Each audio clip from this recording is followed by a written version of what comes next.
Hello everyone, in today's video we're going to be continuing our series on building up Operation Husky. I should really say our miniature version of Operation Husky, but I think I made the joke last time, so I'm just going to kind of go with it. So first things first, we're getting basically to the testing phase of our operation here. And I've been kind of thinking it through, saying what kind of things are we going to have to change, what kind of things we're going to do with doctrine before we kind of go at it. And I was pondering this, and I said, well, wait a minute. A lot of the problems that we're going to have with the scenario, and I already found one of them, is the fact we've identified half of the Allied vessels. Let's go ahead and fix that real fast. That's what happens if you accidentally hit the spacebar and let the scenario run.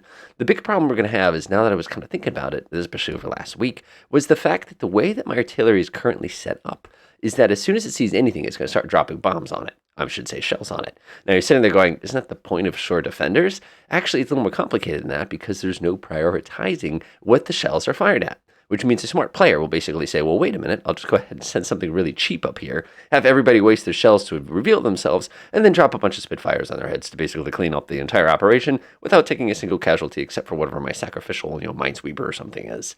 So I thought there, I was sad about that, and going, great, we got to fix that. So let's go ahead and address that first. So let's go grab my Coast Watchers here. We don't need them. Coastal Mortar Defenders. Let's go ahead and make sure they are going to pop shots at everything. As a matter of fact, what I can do is I can press Control F9 real quick, pop this sucker up real fast. Notice they're already set to engage opportunity targets. We did that correctly. Let's go pop over here, 81 millimeter mortar. What should we be shooting at? Should we be shooting at ships with mortars? Generally, no. You want to save the mortars, which you have very limited ammunition of, against infantry targets. So what I'm actually going to do is say, do not use your weapons against this. This is just one of those things where I'm sitting there going, wait a minute. If we don't set this up properly, this is going to be bad. Surface submarine. Yeah, if somebody, yeah, sure, you can take a shot at a submarine. On the flip side, anything that comes down to the ground, yeah, go nuts. So we want to go ahead and establish our mortar crews to be able to attack, not ships, because they're not going to be able to hit a ship. They're not going to be able to do any damage. Well, a little bit. But we wanted them to attack people who get dropped off by ships. Next thing we want to do is we have medium howitzers. This is the same kind of problem. As they're set up right now, you can kind of see by the rings of fire, they have a little bit of exposure to the beach itself, which means anything that gets this close is probably not going to be a destroyer, so I'm totally fine with just the way they are right now. I'm not going to change their rules. I am going to go ahead and confirm the fact that they are unengaged opportunity targets. Our folks back here are the bridge defenders. We haven't set this operation up, so I'm not worried about them at all. Swinging back to the coastal artillery, this is where the mistakes start. Let me go ahead and change the map settings real fast here. Selected settings. They have a spectacular line of sight here, and they also have very, very effective weapons. But they only have 3,600 rounds. So if I don't prioritize for these folks, it's not going to go well. So I'm going to press Control F9 again, weapon release authorization. This is where you have to get smart. We have to decide what kind of ships we want to go ahead and attack priority, or what kind of weapons we want to use against them. You can see we have amphibious ships, we have auxiliary ships, we have merchant ships. There's all sorts of good ships here. In the real world, we would not want to prioritize things like destroyers. If we prioritize them, that means the LSTs are going to get in. If we prioritize the destroyers, not the LSTs, it means the LSTs are going to get in. The problem we have, and now this is kind of an interesting problem, which is I wish we had a little bit more control over this. We can actually set up automatic firing range to make this a little different. So if we actually go pop over to game, we want to browse scenario platforms. If we went over to the Allies real fast, we want to ship. If we go ahead and take a look at, let's pick the Fletcher real fast here. He's a pretty good example. Scrolling down here, I can see that he weighs 2,750 tons. So if we're engaging him, he would be in this little teeny tiny surface combatant right here. Basically this category. Now, if we take a look at our LSTs, well, we know that any of the LSTs are basically going to be set up. Here's one in the Blanco country. We know that these ones are about the same exact weight. So that means we can't go by weight class. However, there is one thing we can do to basically cheat the system, and that's the fact that you have an automatic firing range. So what we do is we define the automatic firing range for things we don't want to shoot at as being closer than the automatic firing range of things that we do want to shoot at. So the first thing I want to do, though, is I don't want to waste ammo here. 5 miles. Yuck. We're stuck. Can't do much about that. So let's go down to our surface combatants. We want to make sure our combatants are engaged after we engage the regular amphibious ships. Now, our normal range on this gun, I believe, is not very much. I think it's, what do we got? 7.2 nautical miles, which isn't terrible. So what we're going to do is we're going to say surface combatants, you can engage them at 5 nautical miles, which now means that anybody who's going to be firing at maximum range is going to start firing at 7 nautical miles, as opposed to going to town on them as soon as they get into range. This means that our lovely destroyers are going to get engaged only when they get really, really close. Our amphibious folks, on the other hand, are going to get engaged immediately, which is going to make things a little bit more interesting for us. Let's go ahead and save my little change there. We also have my AAA batteries. They can go to town anytime. Not critical for those folks to go too crazy here. Let's go ahead and double check what they're actually shooting at, though. Release authorization, armor-piercing rounds. Oh, yeah, good luck trying to hit with those with that round. I don't think that's going to happen. We have all the ships, but I'm going to go ahead and let them go to town anyway, because they're going to go to town anyway. One of the things we usually do with AAA, though, is, again, smart players know this, is what they'll do is they'll trick the AAA into firing, and then they'll just take it out with surface units, even though it didn't need to. But again, that'll be part of our strategy later on. So I'm going to leave them alone for now. But what I am going to do is confirm that they're on. Yeah, I had a feeling. We do want them to engage ground targets if the opportunity presents itself. All right, nice. Let's go switch back over to the Allies real fast. We have this. I was thinking about this a little bit also, saying, well, do we really want to shut off the entire island in the event that players wanted to control an area wider than this? I was thinking about this too, and I realized it's probably a good idea to go ahead and make that just a little bit wider to represent the fact that, when you're doing a dogfight, you're probably going to go a little bit further than this. So what I will do is I'll make the reference points visible here, and I'll expand this just a tiny bit, because again, we want to make it somewhat interesting, but at the same time, you can do something like come in here, and you can go like this. So the actual area that we're going to be operating our aircraft is a little tiny bit wider here, making it a little bit, like I said, it's a little more fair that way. So I kind of like that. Let's go ahead and save that. Good to go. So one thing we forgot from last time, or at least I forgot from, oh man, that's a lot of ships. One thing I forgot from last time is the fact that we did not ever set up our paratroopers, which is kind of a shame. We've got all these lovely Spitfires over here. Coming over here, I believe we have a whole bunch of, they wouldn't be available Mustangs. So what we're going to do now is we're going to quickly set up our little DC-3 squadrons so they can go do a little bit of paratrooping work here. Now, what I was really hoping is that coming down here to Tunis is that they'd have like another airport we could use, because as you recall, this is actually a single unit airport, which is basically means we can't stick any stuff into it easily. I'll show you what I mean. So let me go ahead and save real quick. I'll come in here. We'll go ahead and just edit cargo. Edit cargo. Again, woo. Look at all the good stuff we can carry here. So we're interested in paratroopers. So we go down infantry patrol. Let's see, HIJ. Generic infantry sections, and you want to make sure the cargo paradrop capable is selected. So we have the folks with the tanks, and we have the folks without the tanks. Let's say I want to add 12 of these. And whoa, that was 23. Helps if you press the right button when you push the button. Let's take away 11. There we go. Oh, that didn't work at all. You actually got to click on it first. Ding. Now we have 12. And we'll also go ahead and grab some support units too. We'll call it, apparently that's not the number. Stop it. There we go. We got that many. So let me press OK. So then we come into Tunis. We go Control F6. We go ahead and get ourselves a C-47. Type in C-47. We have plenty to pick from here. Oh, let's see here. United States Air Force is going to be the one I'm going to go for. 1936. Let's go ahead and add a couple of these. Press F6. Let's go over to the Dakota. I'm going to go click this one. There's this nice little button. This is Add Load Cargo. Notice the button is grayed out, even though we applied cargo. Cargo has to be in its own structure. So because of that, we can't get away with this, which is actually kind of a shame because it would make things a lot easier for us. So this is what we get for not doing things properly, but that's okay. Also, we want to get rid of the cargo here because it's a little weird to think there's a bunch of infantry just hanging around. A lot of players will see that, of course, and be like, oh, we've got to be able to grab those guys. And it's like, you can't grab them because we didn't set up the airport correctly. So when that happens, a couple different things we can do. We can get airborne aircraft. That makes sense, obviously. It's already starting, and they're going to basically make their way over there as the scenario goes. The other thing we could do is we can make a really, really fake, cheap airport, and that's probably what I'm going to go with real quick. Very tempting to take this one and improve upon it, but I'm not going to. I'm just going to make one simple one. So let's see here. Where can we put ourselves an airport that doesn't actually exist? That's a pretty empty spot in the desert right here. So let's go ahead and create a fake airport. So we're going to say runway. Obviously, we need something big enough. It's not going to be a huge runway. I'm just going to make it a north-south runway. Oh, well. We'll go ahead and add in a couple access points. Access. We'll do very large aircraft. Keep in mind, the user will most likely take advantage of this airport. So always kind of keep that in mind. And now what we need is a bunch of parking spots. So the big one would be revetments. They typically were camouflaged back in the old days, or they could be kind of this one. A large aircraft is probably going to be the way to go. One thing we want to do before we accidentally, though, is we want to double check to make the C-47 is a large aircraft. C-47, let's see what we got here. Fixed wing transport. Large aircraft. I'm good. So we're going to basically put up a bunch of revetments along the side here, which will provide our places to park. We're not going to go nuts by having really, really big ones. And again, I'm just kind of visualizing this as I go. I don't think it'd even be this long. So we'll go ahead and have some fun. We'll throw up a control tower because why not? Of course, this is the old one, so we get 2 control towers, which I always find kind of funny. No sector radars or anything like that. We'll go ahead and put in some AV gas. Again, it does not have to be complicated. You can get this relatively simple.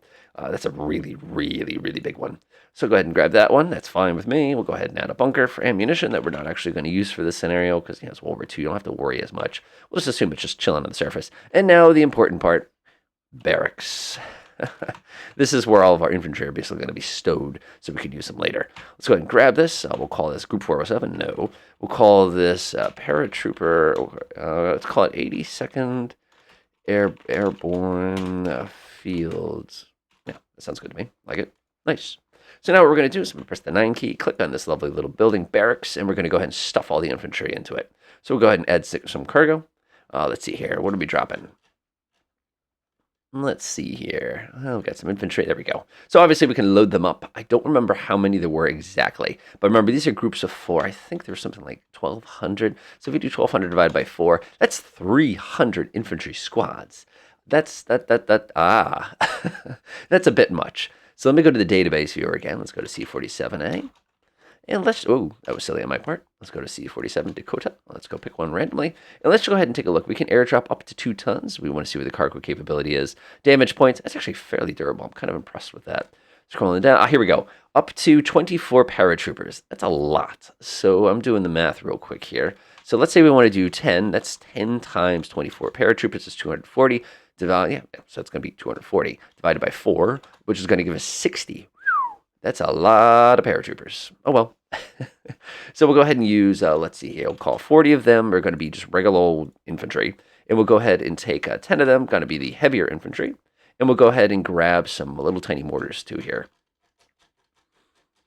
Let's see here. We want 120s is a little huge for our paratroopers, but I don't think I've got anything small. 60 millimeter. There we go. Perfect. Was that paratrooper? Yes, it is. Perfect. Lovely. All right. So that's set. So now I got to go click on it, Control F6, grab myself a C47. Remember we said 10. Hopefully we have enough parking spots for 10.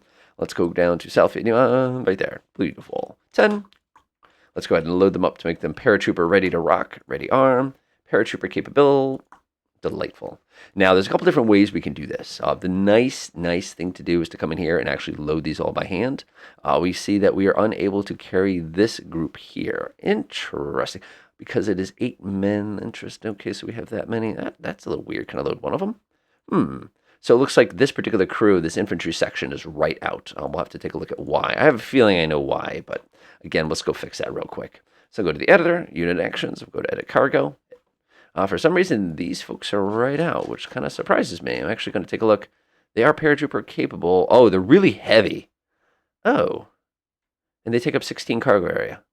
I feel like I need to make this a bug report because I don't understand how this infantry section doesn't weigh anything. And this infantry section is so heavy, I can't carry them, even though they're not... I think I found a bug. All right, I'm going to have to make myself a quick little note. Report unit, what is that one? Let's see, 3048. 3048 in CORDB as too heavy. Cool, I'm just leaving myself a note for later. Whoops. All right, fine, whatever. I'm not thrilled with that because that means that I have to carry people who have rocket launchers. I don't like that. I don't like that at all. All right, so let's do 40. We'll click on these folks. Press add. We're good to go. Press OK. Now we're good to go again. I'm going to put this over here so you don't have to watch that. All right, this thing is now loaded. This thing desperately needs an icon for having some kind of infantry loaded on it. All right, F6. Now, the nice thing to do, and again, if you're a good scenario designer, is you come in here and load everybody up for you. But the great thing is you can load all, and it's going to shove them all into here at a time. Notice it holds 6, which is basically what we're hoping for. Shows that I can do math from time to time. But watching me sit here and do most of this can be some tedious, so skip. Alrighty then, I'll just press this button, and we're good to go. We are the nicest people on Earth because we actually took the time to do that. Keep in mind, that takes time normally, and having this little map editor does make it a little quicker, which means the players can now utilize that right away. So let's do some quick math to make sure our math makes sense. So I'm going to go ahead and measure the distance here. That's 195.6. If I grab a C47, our cruise speed on that I don't think is terrific. Let's go find out. Cruise speed 2 is going to be that much. That's going to take them an hour to get here, plus however much time it's going to take to kind of get into position. So it's about 2.5 hours. We're probably going to want to drop at nighttime. The current time of day is 6:30 a.m., which I believe, if I flip this on. Great tip, by the way. So you can actually go to night lighting, not landing, and you actually can see pretty clearly where the light and how kind of the darkness. I go to this part of the world, it's a lot darker. You go to this part, you can see how much brighter it is. Obviously, I come to this side of things. It's really, really easy to see. That tells me that it is way too bright for paratrooper operations. So what we're going to have to do is actually change our scenario time a little bit here. 6:30, let's see, it's going to take them about an hour and a half to get here. We want them to be hitting just shy of dawn. One of the things I always like to do is actually calculate dawn. It's a really, really good method. So let's go ahead and call this 4 a.m. Helps if you spell it correctly. Let's call this 0400. Let's press copy. Press OK. Yeah, there we go. So that's going to give us a local time of 5 o'clock. An hour and a half journey means they're landing at 6:30 local, which is going to be a little bit better, I think. Let's go ahead and flip off the day-night landing. Nice. File save. And that's awesome. One thing we're going to have to do a little later on, but I just want to try it and cause some damage here, is we're actually going to have to test that part of the scenario, but I'm not worried about it yet. All right, file save about 1,000,000 times. Okay, we're good. We're good. Let's try it. So what are we going to do? One thing I always do is when I save, do a test scenario, please, please, please save it as something else. I can't tell you how many times I've run a test scenario and found out the hard way that I wasn't supposed to do that. So be very cautious. Keep in mind the Axis Air Force is not going to be active because we didn't program them to be active. This is more just kind of figuring out what things are going to be. Okay, so let's get some strategery. All right, let's do it to it. So we have a bunch of destroyers. We're going to desperately need these folks, but we're also going to be able to identify where the targets on the ground are. I'm going to go ahead and set up everything real quick. So let's see here. Again, I have no intelligence here, so this is, obviously no intelligence is a different issue, but I think you know what I mean. So one of the things we're going to have to consider here is where is everything, where the enemy force is going to be, all those other kind of fun things. So obviously they're going to be protecting the beach. They're going to be protecting anything flat. So we know they'd be protecting here. We know they'd be protecting here. If I'm going to be using paratroopers to soften things up, you have to basically predict where the enemy's probably going to put stuff. Obviously this crossroads is going to be important because if they send reinforcements down here, we can block them. Taking a look up here, this crossroads is probably my favorite spot already because if you can hold that up, obviously you deny them the ability to use these roads to send people to the beach. Zoom in a little tiny bit here. We have another crossroads right here, which, is a little different. Yeah, that's going to be my target there. So we're going to use our paratroopers right there. Again, I have no knowledge. We haven't defined anything yet. That's going to take a few more weeks to kind of get all that stuff. So we'll go set this one up. We'll call it Para. We'll go ahead and set this one to cargo. We'll press OK. Activation time is going to be immediate, which is fine. We're going to go ahead and grab our C-47s. Boop. It's going to go ahead and tell us what's the mothership. That's correct. These folks know what they're doing. They're going to go ahead and set that transit altitude. I recommend taking advantage of a little tiny bit of altitude here, but there's nothing to say you don't have to do that. Obviously, when you get to the LZ, if they're too low, they're just going to get chewed up and shot up, but keep in mind there are limits to how high you can drop paratroopers off. So this is fine for me. I don't mind that. All right, cool. So they're going to go ahead and drop on that crossroads, which is exactly what I want them to do. Let's go ahead and get some air support going. Again, the air support doesn't need to be here until daytime. This is the Cold War database, which means a lot of aircraft can't even launch until it gets a little bit brighter, but that's actually kind of a bad thing for us. But we'll work with it. So I'm going to go ahead and set up my cap zone here because obviously the Luftwaffe is not going to let me just kind of hang out. Let's go ahead and disable this. We'll call this one cap. Cap is going to be really important here. Patrol would probably be more logical. So maybe what I want to do is I want to build this as... I'm just trying to think. Yeah, we'll call it a patrol. We'll call it a patrol in the area. That's fine. Yeah, that's not too bad. I'm just looking at the general shape of it. Obviously, a more precise player would take some time to just concentrate it around the fighting zone here. But that's fine. We can also identify like a prosecution zone and stuff like that. This is going to be one of the few times I'm actually going to crank up the size of the sections here. We have plenty of Spitfires, internal guns. A lot of those have bombs as well. Let's see what the F-51s have. Lots of stuff. Okay, that sounds good. So I'm going to go grab all of these folks. All the internal gun ones. They're going to be helping us out with this. And we're also going to grab all those lovely P-51s. We're actually going to disable the mission right now. It does not make sense to launch it just yet. So we'll go grab this entire group right here. Again, we want all the ones that are internal guns. Man, that would have been a heck of a logistics operation to have that many planes ready to go. Activation time, let's see here. They're going to take probably an hour and a half to get there too. But obviously, they're not going to be available right away. We can activate them now. It's not going to make that difference. One thing we have to think about is the 1/3 rule here. We've got 48, so I'm actually going to disable the 1/3 rule, and I'm going to type in 12. The reason I'm doing that is because that's going to get me 1/4 of them over the zone at all times, which is pretty good. I could do more, but again, if we do more, then we're just going to end up running out of time because they're going to get there, hang out for half an hour, run back. So I think 12 is a good number. Again, I have to work out the operational management piece of that to get a better number. Para, they're having fun. Whatever, I'm just going to activate these guys. This is just our making sure everything works properly anyway. Okay, so that's done. So let's go deselect all of those points. Whoopsies. I think I accidentally created something new when I deselected everybody. Deselect. There we go. So now we need to get the landing stuff going on here. This is going to suck. The problem I have here is I have my little mine vehicles, anti-mine vehicles, I should say. Let's see if I can go track them down. Patrol craft. There. I have 2 minesweepers, which means if the minesweepers get sunk, we all get sunk. Oh, this sucks. So one of the things I'm thinking of doing is splitting this again. This is just the way I do things. So I'm going to grab my cruiser division, which is awesome. I'm actually going to where's my destroyer division? Yeah, there's one destroyer division. Where's my other destroyer? Okay, there's my 2 destroyer squadrons. So I'm actually going to take one of my minesweeper groups, or my minesweepers. I'm going to break them up. Yes, delete. That's what I wanted to do here. So I've got my little minesweeper here, and I'm actually going to go over to this guy and press G, so that part of the group press F4. Okay, so this is where everybody dies. So we're going to take the minesweeper here. We're actually going to make this the group lead.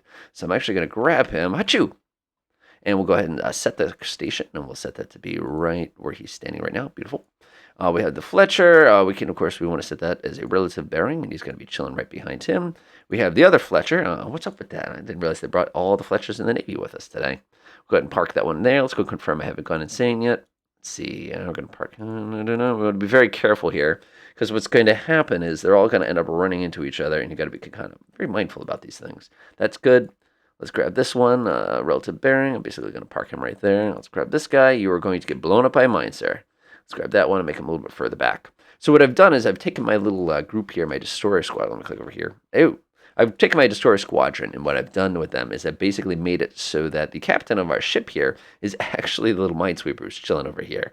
Now, the advantage to that is now what's going to happen is as he runs through and does his mine clearing thing, he's going to have destroyer escorts to kind of help him out so he doesn't get curse-sploded.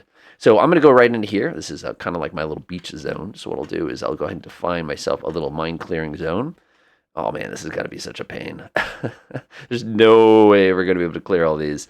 So in the real world, I believe what they did is they essentially mine cleared all night, and then they went ahead and did that. So I've got that little zone right there. I'll go ahead and create myself a new mission. Call it Sweeper. We'll go ahead and call this mine clearing. Press OK. This is always a mistake, though. They who tries to clean up the entire beach ends up getting sunk the most. So we have Destroyer, let's see, Destroyer Squadron. Was that 13 is the one I want? I think, yeah, 13 is the one I want. All right, folks, you've got the duty. So I'm going to grab that one and toss them in there right away. And then we have the other minesweeper, the Moreno there, which I think, no, he's a tug. Wrong one. Let's grab this one right here, and let's go ahead and order him to go ahead and join the fun. So just right-click. We're going to go add to mission. We're going to go toss that into the sweeper. So sweep is all set. That's going to go ahead and send these guys in here basically as fast as they can. And we have some destroyers to kind of help out.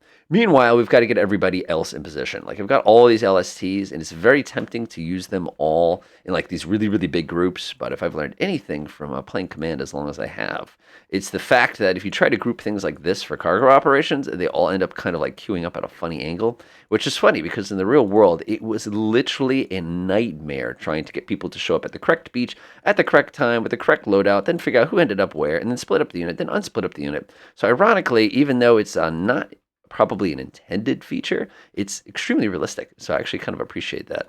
So we're going to go set all these folks up. They're going to be just out of shore battery range, which is definitely our objective here. We have the LSTs. These are tank LSTs. We don't want to lose these. These are going to be very useful for basically cleaning the beach up here. Go do that. We'll go grab this one right here. We'll order this guy over here. What do we have here? So I think this is, yep, he's already busy. That's the Biscayne. I'm just going to kind of move him up here. If he has a radar, I'm going to put it to use, though. I was going to say, I didn't think he had a radar. Oh, well. So now we have the really, really useful stuff, which is like our destroyers and our cruisers. The patrol craft, we can basically run them like, one thing I'll do is I'll do like a beeline into the beach at really, really high speed and kind of cut across them like this to see who will be stupid enough to take pot shots at the patrol craft. Patrol craft are like, if I lose one, I don't feel bad. It's just, I know that sounds terrible, but honestly, if they can reveal the guns, let my cruisers do the work, I'll let them do the work. So I'm going to bring my cruiser division up to about as close as I possibly can here. With the other destroyer squadron, those guys are going to be busy. We have the other destroyer squadron. I'm going to go bring them up here. Obviously, there could be mines in here, which in the real world would be silly on our part. But I think I've got pretty much everybody moving except this destroyer squadron. So I'm going to bring them up as close to the kata as I possibly can. And I think I'm good to go. Last thing I need to do is set up my close air support. But the nice thing about close air support is the mission that I used a little earlier. We have the para, we have the cap. I could literally use those exact same points as my close air support folks. So I'm going to go ahead and do one of these, do one of these, do one of these, do one of these. There we go. And let's add one more mission. We'll call this CAS. We'll call this patrol, and we'll call this, we want ground patrol. Nice. And let's go grab everybody else. And now we're ready to test. I'm excited. I'm excited. Random within the area. There's much more efficient ways to manage this. But again, we're just giving it a quick test before we go too crazy with it. All right, play. Remember, I've saved this as a separate save game, so I don't have to worry about that as much. I just heard my computer fan start to go, so that's probably a good sign that things are working properly. So the first thing we do is we need to get this Destroyer Squadron, my little kind of surface sweeper guys. You've got to go a little faster. You're going way, way too slow approaching the minefield there. But the interesting bit here is minesweeping, it's work. It's real work. So it'll be very interesting. And keep in mind, at any point, we could get whacked by a bunch of, U-boats or something like that. And again, that could be a fun variation on the scenario here. One thing I do want is I want to take my cruiser division. I'm going to tell them to go to town. The reason I'm telling them to go to town is because, again, they're my supporters. Now, one thing I sort of wish that we had the ability to do inside of Command would be to issue preparation orders. And by preparation orders, what I'm simply referring to is the concept that we could basically soften up the beach by just all over the ground. Sort of like using the bearing-only launch, but with guns. Like you could do an entire beach preparation and give it a MacArthur haircut kind of a thing right down the edge here. But unfortunately, we don't have that capability. So we're really at the mercy of everybody getting into position on time, kind of a thing like that. So I'm going to go ahead and speed up time just a little bit here. So one of the great things about Command is I can do entire operations in 15 minutes. I don't have to do it in real time. Meanwhile, whoa, there's the slowdown. I was waiting for that. My computer sounds like it's ready for takeoff. And we're getting shot at. Okay, so I'm about to lose an LST in the scenario, like barely even started. Yuck. So how are we doing on my airborne fields here? Okay, they're loading everybody up. See, I would have done the nice thing, set time to ready. We'll go ahead and set where we go. We want them to join the fun. I always like to do that 1 minute. All right, so the first thing I'm noticing here, and this is more from bad tactical planning here, is my LSTs are about to get smacked. So my flank here was not well protected. And I know the LST will survive a little while, and I know LSTs were lost here. But the fact of the matter is that was an expensive mistake that probably could have been avoided. But that's one of the great things about Command is we can say, what if they had something that was already in range? And it's like, didn't think of that. So oh my gosh, he's disabled. But notice the other LSTs are kind of coming in. And what I'm really hoping is my destroyers like, oh boy. Got to get a nice lag spike there as all the other guns start to join in at the same time here. There it goes. And this is the fun part. This is the fireworks. My destroyers are about to go through probably 60,000 rounds of 6-inch and 5-inch and 4-inch here, which is kind of a shame, but oh well. Yep, that LST's gone, and we're about to lose our second LST. Oh, the destroyers are helping out. Oh, there goes the. Oh man, this is got to get fun. And we just lost contact with the LST. Now that's what I call preparation. Meanwhile, if you look off to the bottom right there's a couple airplanes that are going to come join us in a second and kind of have some fun with this. Ooh, the cruisers are getting in now. And that is why fortifications are awesome. And every once in a while, one of the LSTs joins in and tries to do something about it, but he's just kind of getting tapped. Oh, one of them's out of commission. Yep, definitely should have kept the LSTs back. That was a big mistake on my point. Oh, they're joining in. They're joining in. Love it. Let me press the 9 key real quick to see what we're actually shooting at here. Nice. So one downside to using bunkers is they're visible. I wonder how many rounds we're going to go through in this scenario. I can't wait to look at my losses and expenditures. It's going to be great. This is so satisfying to watch. Oh, by the way, do you remember that I still have mines? It'd be very embarrassing if I go smacking into them. Let's see here. This is my Destroyer Squadron. Those are my anti-miners. Whoa! There he goes, working that computer out. Oh man, look at that. Yep, I don't want the shell bill for this mission, that's for sure. The good news is I'm only down 1 LST.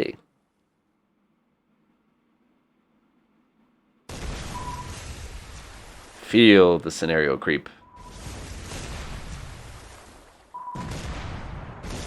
One thing I'm going to do real fast. I'm going to pause.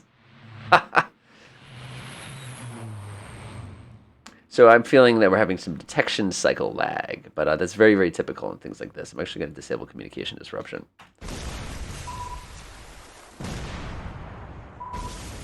There it is.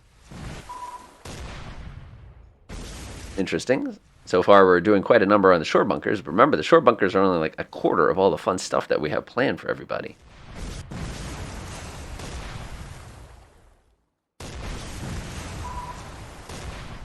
Oh, he sunk. Ah, that happens.